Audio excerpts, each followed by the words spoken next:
বাগেরহাটের ঐতিহাসিক খান জাহান আলীর মাজার সংলগ্ন দিঘির কুমির ৭ বছর বয়সী এক শিশুকে টেনে নিয়ে গেছে। ১ জুন সোমবার রাত ৮:১৮টার দিকে দিঘির মহিলা ঘাটে এই ঘটনা ঘটে। ওই ঘটনার পর ফাতেমা নামের শিশুটি নিখোঁজ রয়েছে। ফাতেমা মাজার এলাকায় দীর্ঘদিন ধরে অবস্থান করা এক মানসিক প্রতিবন্ধী নারীর মেয়ে বলে জানিয়েছেন মাজারের খাদেম ও জেলা যুবদলের সাবেক সভাপতি ফকির তারিকুল ইসলাম। তিনি বলেন, শিশুটি মায়ের সঙ্গে মাজারেই থাকত। সে ঘাটে গোসল করতে নেমেছিল, তখন কুমির তাকে টেনে নিয়ে যায়। বসুন্ধরা টিস্যু অশুদ্ধতার বিরুদ্ধে এক বিন্দুও ছাড় নয়। একটা শিশু গোসল করার জন্য নামছে, ফাতেমা তার নাম। হঠাৎ করে পানির ভিতর কুমির চলে, এটা কেউ দেখে না।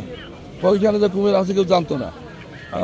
হঠাৎ আক্রমণ করে বাচ্চাটাকে কুমিরে নিয়ে গেছে এবং বাচ্চাটাকে যখন নিয়ে যাওয়া তাহলে স্থানীয় লোকজন বা কিছু ভিজিটার্স তারা পানির ভিতর উদ্ধার করার চেষ্টা করছে, কিন্তু উদ্ধার করতে পারবে গেলে তো অনেক দূর নিয়ে আসছে। এখন আমাদের ৩-৪টে টিম আমরা নৌকা দিয়ে লোকজন দিয়ে আমরা চেষ্টা করতেছি। পুলিশ প্রশাসনের এসপি সাহেব আসছে, ডিসি মহোদয় আসছে, ফায়ার সার্ভিস এবং স্থানীয় জনসাধারণ, আমরা খাদেম কর্তৃপক্ষ আমরা চেষ্টা করতেছি যাতে উদ্ধার করা যায়।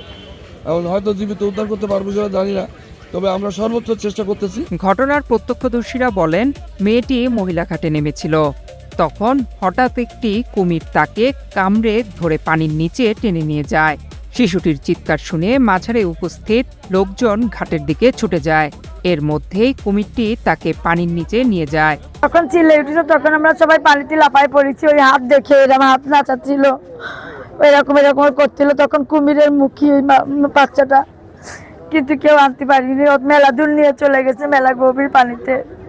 সাঁতার তো জানি না যে তুলে নিয়ে আসবো, কেউ অনেকে চেষ্টা করেছে, পারিনি আমরা, ব্যর্থতা। তারপরে নৌকা টোকা নিয়ে নামিছে, খুঁজে পাচ্ছে না। মেয়েটি যখন গোসল করতে নামে তখন পেছন থেকে কুমিরটি এসে আসলে মেয়েটিকে অতর্কিতভাবে হামলা করে এবং মেয়েটিকে নিয়ে চলে যায়। মেয়েটির চিৎকারে অনেক মানুষজন জড়ো হয়, কিন্তু জড়ো হতে হতে এবং তাকে উদ্ধার করতে করতে আসলে কুমিরটি অনেক পানির তলে চলে যায়। আর 2-3 যাই আর কি, একবার মাথা জায়গা আটকেছে আর 2বার হাত জায়গা আছে। সেখানে আরো দুটো পোলা, সেটা আমি বলতে পারবো না, সেরা দেখছে হাতে এরকম করছে। তখন আমি অনেক দোহাই দোস্ত দিছি যে মায়ের গর্ভে জন্মেছি, সেই বাচ্চাটারে নিয়ে যাস না রে খালা। এইখানে বসেছিলাম আরো কয়েকজন সহ, হঠাৎ করে চিল্লে বললো শুরু হয়েছে যে বাচ্চা নিয়ে গেছে, বাচ্চা নিয়ে গেছে। তখন আমরা তাড়াতাড়ি এইখান থেকে ডিল মারছি ইসের দিকে, দিঘির দিকে, কারণ কুমির আমরা 25-30 হাত পর্যন্ত দেখতে পেরেছি। ওইখানে একবার বাচ্চারই জায়গায় দিছিল, পরের যে ডুব দিছে ঢিল মারছি, কোন দিকে যে চলে গেছে।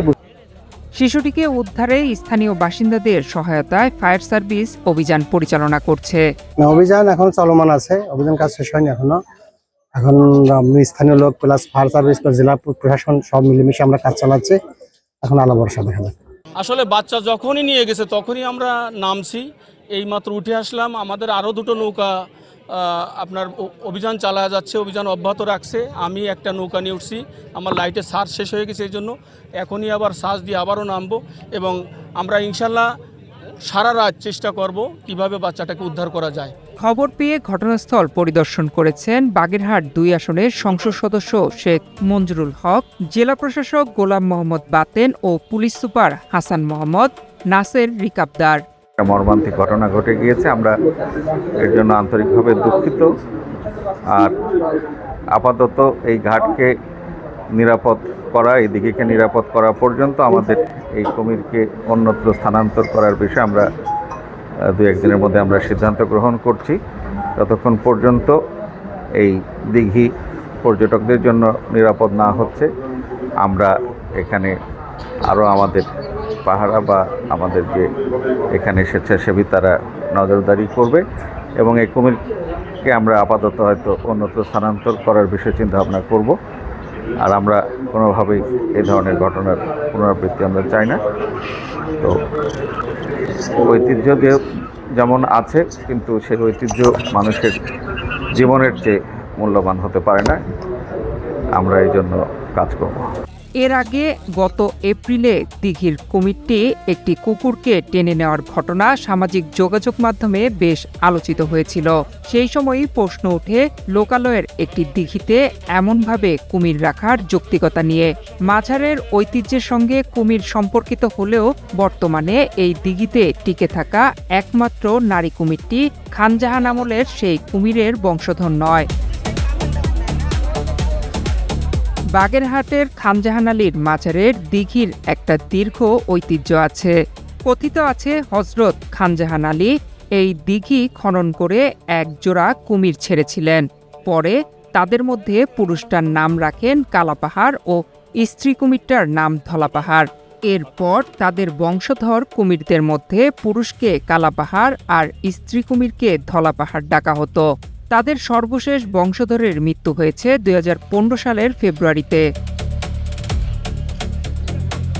এর আগে 2005 সালে ভারত থেকে কয়েকটা কুমির এনে দিঘিতে ছাড়া হয়, কিন্তু এর কয়েকটা মারা যায়। সর্বশেষ যে দুটো ছিল তার একটা 2023 সালের অক্টোবরে মারা যায়। এরপর থেকে একটা কুমিরই দিঘিতে আছে। নয়ন বিশ্বাস, বাংলাদেশ প্রতিদিন।